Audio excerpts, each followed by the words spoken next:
So first and foremost, hi Mary, it's nice to see you, and thank you for joining us. Thank you, it's nice to be here. I don't see the take control button at the moment. I'm not sure it was there when we first started. Can you? So can you see the share content at the top of your screen next to the wait a leave minute, of course I can, it's there, it is, of course it is. I'm very excited about being here, so. I think you've gathered that already, probably. Yeah. We're excited to have you as well, don't worry. So today what I'm going to do is talk about what I do. I'm the coordinator for the postgraduate certificate in teaching in higher education here at Aberystwyth University. And I am a member of the Learning and Teaching Enhancement Unit. And I just want to get my cat's walking in front of the screen. There's a possibility you might see a tail coming along. So I'm going to talk about a specific way that I used dialogic feedback with my PG Cert folks who are teaching staff, but it's applicable to any discipline and any kind of situation where you might have a small group tutorial. So the first thing I want to talk about is what is dialogic feedback? And David Carless talks about the importance of interactive exchanges where meaning is negotiated rather than the teacher telling the students something. And that's very much at the center of what I do. And as Carless points out, it's really crucial to have trust and a positive feeling among all of the participants for this in order for this to work. So there's some strategies that I use to try to build that. So in other words, a dialogue is going to look like this, where people sitting in a circle, and whichever one looks like you, that's the teacher, and the others are the students, and you're all making lines of communication in all directions, and I really, really value that. So the pedagogical framework that I used in devising this activity, which was in response to the pandemic, was started with dialogic feedback, which I'd been using already for quite some time.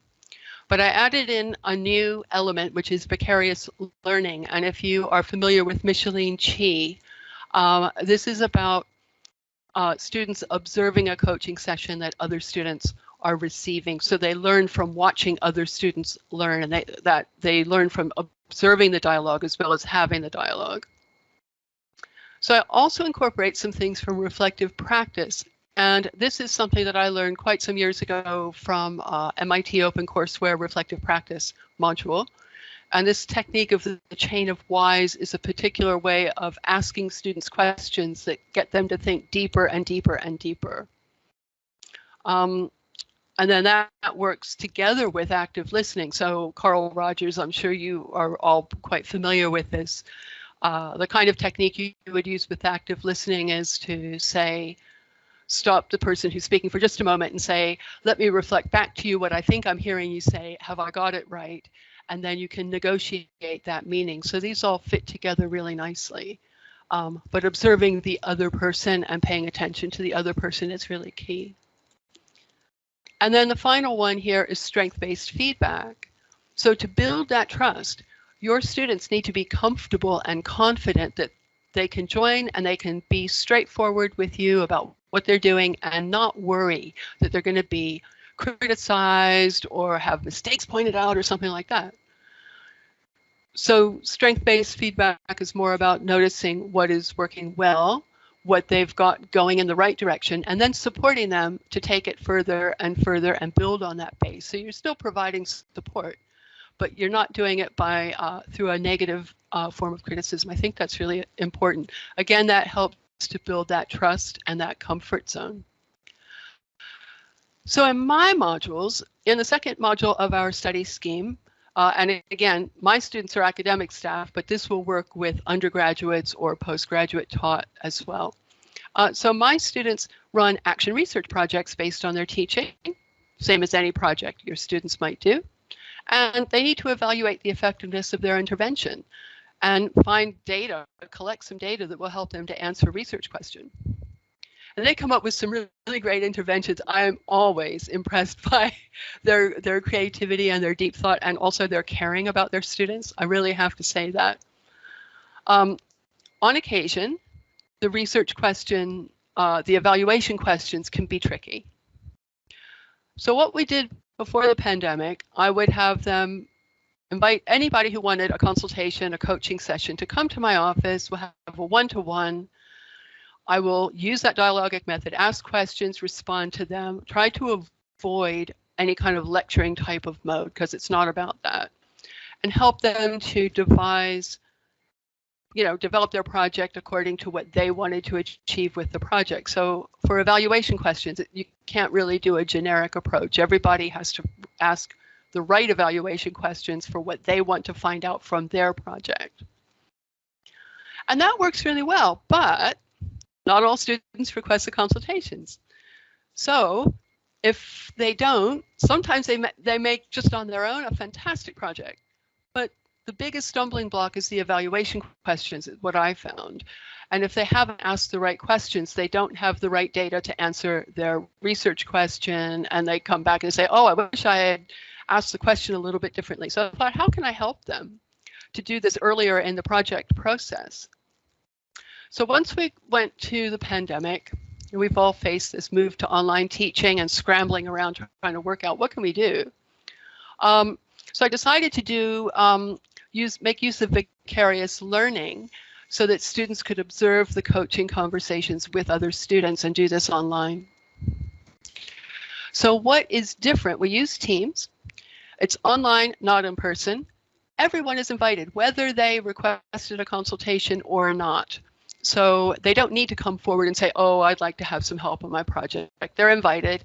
It's optional if they don't have to come if they don't want to. But I often find sometimes people come along just to listen. And then we work in small groups rather than one-to-one.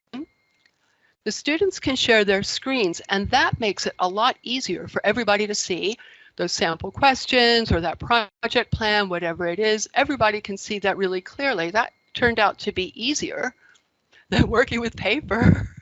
And we use the chat.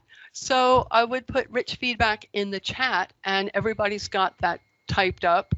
Everybody in the session can see that, can save it.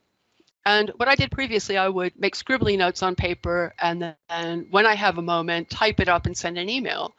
But there's a bit of a time delay, so this way everybody gets it straight away. So I'll give you a quick outline of how the session runs. So they're 1-hour sessions, usually from 2 to 5 students in a session. So it's a tutorial. It's not really teaching. Everybody would take a turn standing at that, virtual screen and sharing their information. And I'll work with one student at a time while the others are watching and listening. At certain points, I may invite the other participants to make a suggestion or a comment, but mainly it's a sequence of coaching sessions with the individual students where everybody else can observe. So the student shares their ideas on the screen, and then we do the dialogic feedback. So that's where the chain of whys comes in. So what did you observe in your teaching context? How did you know the students were responding that way? What were the signs? What was the evidence? And then what are the possible reasons why that came about? And what are the underlying reasons for those reasons? That's sort of how the chain of whys works. But always focusing on the strengths so that people can feel comfortable in, they're not anxious or worried that they're going to be criticized because they're really doing a great job, and I want to validate that. So the kinds of things I might type in the chat, I might reframe what I'm, this is what I hear you say, and we can type it in the chat. So that's the active listening and negotiating meaning there. And what's nice about Teams, I don't know if you guys knew this, you probably do, I'm sure you do. You can edit the comments in the chat. You can go in and say, oh, right, no, it wasn't that, it was this. You can build that collaboratively through the discussion, and then everybody's got that typed up bit. I often will give them keywords that they can use for literature searches. So sometimes they might not know the exact pedagogical term for the thing, but they're describing it. I'll say, oh, that sounds like something like flipped classroom teaching. You might look up the literature on that. So I'll put that in the chat. And it just makes it easier than everybody taking notes and then relying on their own notes. And everyone in this left, Mary. A minute. Okay, we're good. Everyone in the session can save the chat. So I asked them some questions about what difference it made for these sessions to be done by group. And here's some of the things that they said, just to summarize that. Hearing the tutor's advice to others, or hearing the other students' questions, or seeing the other students' evaluation questions, and they all learn from each other, but it really worked towards building that sense of being part of a community. So I'll give you two more quotes. I'm not going to read these out. They appreciated having the broader perspective, and they appreciated the sense that everybody's doing the same thing together. And then if you want to do this, these are my top tips. Build trust and inclusion, encourage clear thinking, have the students observe their peers. There's a lot of value in that. So I'm going to do one more. Phil, I've sent you this so you can put it, if you want to, in the description of the YouTube clip. I'm going to do a shameless plug. This is an example of using active cognitive tasks, and there's a CETA special coming up in 2022 about active learning online. Fantastic articles by other people, and somehow I managed to get one in there too. So have a look for that. And you're welcome to contact me anytime. So here's my details. Thank you. Wow, brilliant. Thank you, Mary. Yeah, really good. I really like that. Does anyone have a question for Mary? I think we have a hand up already.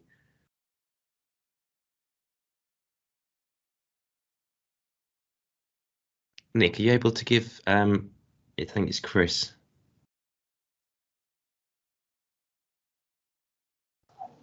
Oh, they've put their hand back down again now. Okay, does anyone have a question for Mary?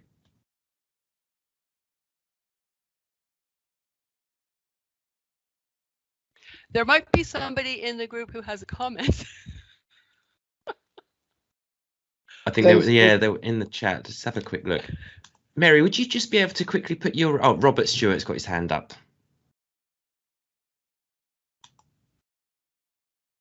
Yeah, my only one was I really like the idea of interactivity and how you do all that and using the chat. I think the difficulty doing is how do you monitor that way, especially if you're the single person doing the presenting of that. And one of my big mistakes was getting the students to all do that, and then the end of the session came and they just felt that I hadn't really taken any notice of it.